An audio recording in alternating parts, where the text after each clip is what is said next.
What?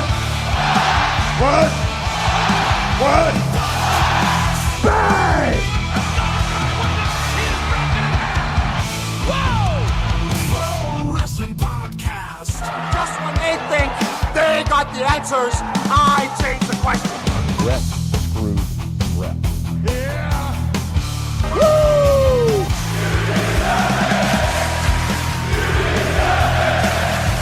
Who are you to doubt El Dan? Because this guy's a serious professional. Did he do it?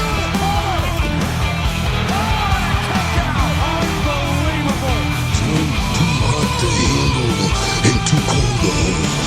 And I am Macho King Savage.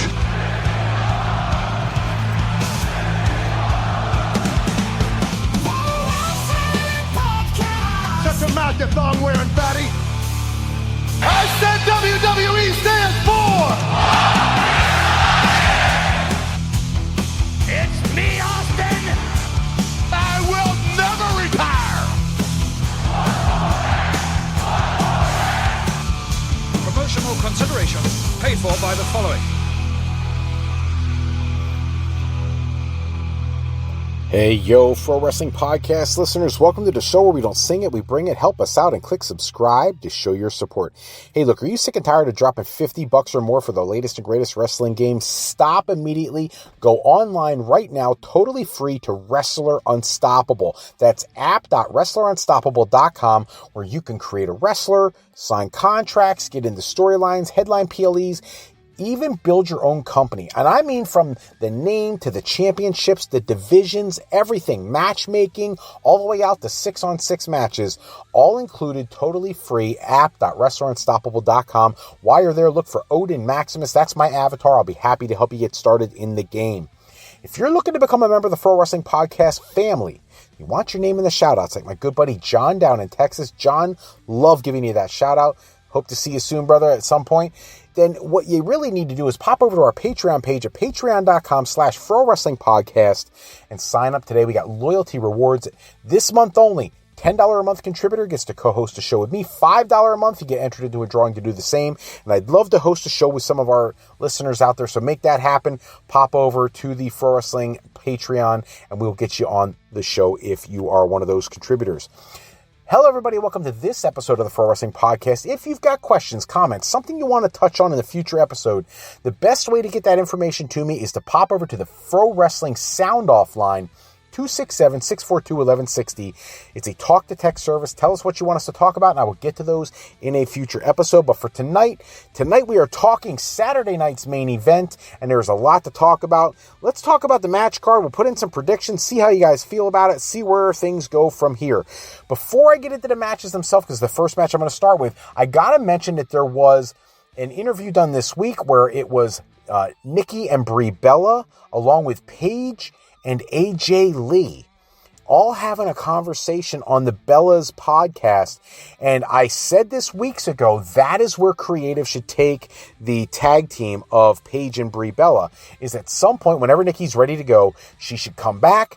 They should lose the Women's Tag Team Championship, and they should turn on Paige and set it up so Paige brings AJ Lee back to be her partner to face the Bellas. I think people would go crazy for it. I think they would love it. That being said, here is your opportunity. When they hit the main roster, they were over like Rover. I'm talking about Fatal Influence, and at Saturday night's main event, Paige and Brie Bella will defend the WWE Women's Tag Team Championship against Fatal Influence, Lainey Reed and Fallon Henley.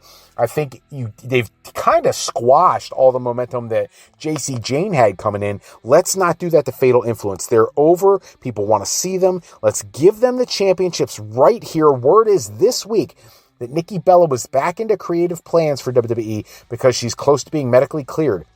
If she is going to be cleared in time for SummerSlam, because that's the kind of match that should be on a major PLE, I say you switch the championship here, have Brie and Nikki turn on Paige, and then have AJ Lee be the one after, the following week, be the one to come out and face off with the Bellas for the tag team match. I would love to see it. That's where I would book it.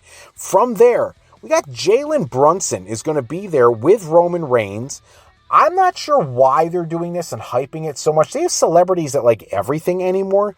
This one in particular, they're really, really hyping up. I guess because they're in Madison Square Garden. I guess that matters because, because he plays there or whatever. But I just don't see the wrestling tie-in. The Little Yachty stuff with Trick Williams makes a lot of sense to me. But there has to be something with Seth that takes place. Maybe Brunson gets attacked by Seth and that sets Roman off. I don't know. Maybe that's a way he gets inside Roman's head. I don't know, but I'll be interested to see what they do with it. But they got to do something physical or it's a waste of time, waste of promotion, just trying to sell some tickets to New York fans, which, they're struggling to do for SummerSlam in Minnesota. Maybe they're struggling for Saturday Night Main Event tickets as well. From there, we get JD McDonough with Dominic Mysterio going against Danhausen in a no disqualification match. I expect we may actually see Minihausen show up once again. I actually wish he was more involved in the show on a regular basis, because anybody who remembers him as El Torito knows he can go. He's an incredibly talented wrestler.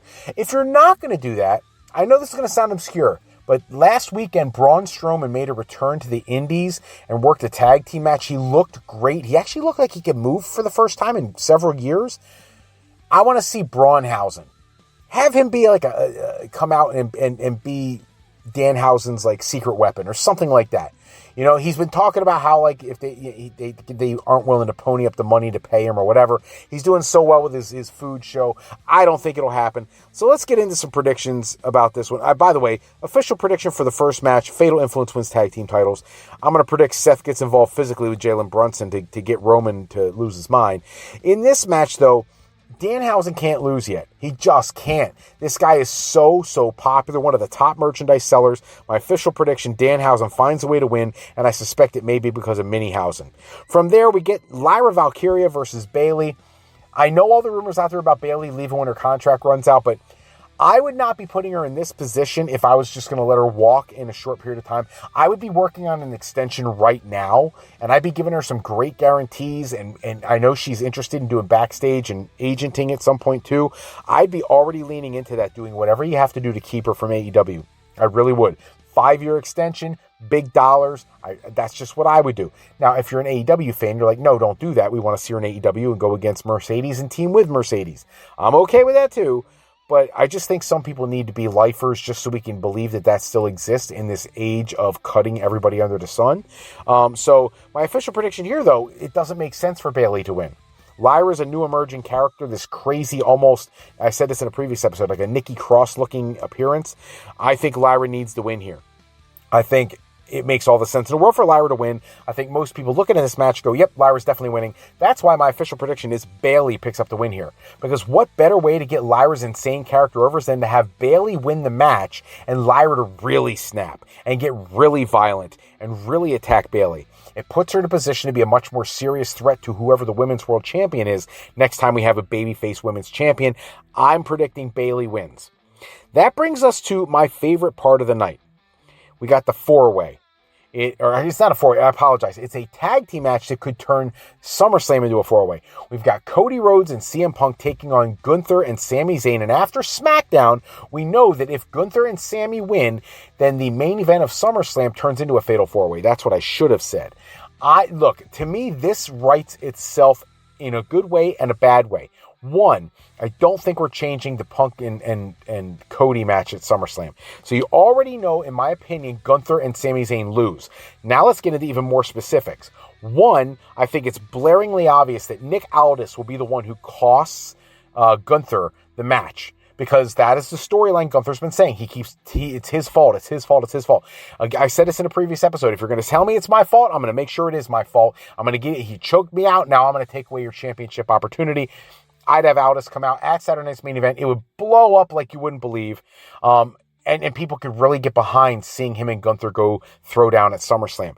The problem I have is what do you do with Sami after that? Now, there is talk that like Randy Orton is in New York City and he may be at Saturday Night's Main Event and he's supposed to have something to do at Mania. Does he somehow get involved and somehow mess with Sami? And that leads to he and Sami at SummerSlam? I don't know. I don't know if I would mind that. I think that might be an interesting match. But I don't see how you get there when he was a heel the last time we saw him. But he's got to do something. And he's been gone for far too long. Cody, the match he had with Cody was in a lot of ways trash. It was a throwaway. So the last time we saw him was not impressive whatsoever. And Randy Orton, look, for his age and his injury history, if you're going to get anything out of him, you better get to it. And this is one of those times where they have an opportunity to do that. Got to address one other issue that I have with Saturday Night's Main Event, and then we'll wrap it up for the night. But here's the thing. There's 4 matches on the card and the Jalen Brunson thing. Okay, so let's just call it 5 matches, because I'm sure between that and other side peripheral stuff, there'll be 5 instances of physicality. That's what I'm predicting. But here's my problem. There's only 6 matches on a PLE. And if you're telling me that these matches are not PLE quality, then I question what is PLE quality. Because a lot of these are just as good as anything you would see on a pay-per-view. You know what I'm saying? So, if, in my opinion, you got 2 problems. One, I love this number of matches for Saturday Night's Main Event, but then I have a problem with that being the number of matches for a PLE. Certainly across a 2-night PLE having 6 and 6, like Mania was, that's a problem. So I really, and look, I don't need them to be like AEW with like 11, 12, 13 matches, including the buy-in and all that kind of stuff. I don't necessarily need that. I remember WrestleMania 3. Yes, I'm that old. I remember watching WrestleMania 3 and thinking how many flipping matches they had on, but they were all quality matches. So they've got enough quality to put on more matches. Do it. PLEs should be premium live events, not another live event. It shouldn't be like a Raw or a SmackDown. And let's face it, Raw and SmackDown now are down to like 2 matches, 3 sometimes. I was thrilled that SmackDown this week had more wrestling action in it than normal, but I really would like to see PLEs get longer for WWE, not AEW long, but longer. And I love this number for Saturday Night's Main Event if this is what we're going to stick with formulaically speaking. So we'll have to wait and see how that plays out. I know that with the ticket sale movement and stuff, maybe WWE is getting a point. Maybe they're realizing they need to put more into these shows to attract more people. I can only hope, but we'll have to wait and see how that plays out over time. That's all the time we have for this episode. Check back with us next episode. We'll run down the latest wrestling news and rumors. Special thanks, as always, goes to Suno for creating the music and sound effects I use in the show. If you want to bring a new friend to family game night, it's easy with Sketchy People. Showcase your artistic side in this game from Beezle Games by going to thegamecrafter.com and picking up your copy today. If you're looking for your next career move, you're considering college, maybe some university life, maybe you just need some formal training for that next career decision you're going to make, pop over to my website, frolifeplanning.com, for all your higher education needs, as Fro Life Educational Planning is for today, for tomorrow, and for life with Fro Life. I'm Fred Froelich, better known as Dr. Fro. I want to thank you for taking some time with us today. Until next time, take care, everybody. Have a great night.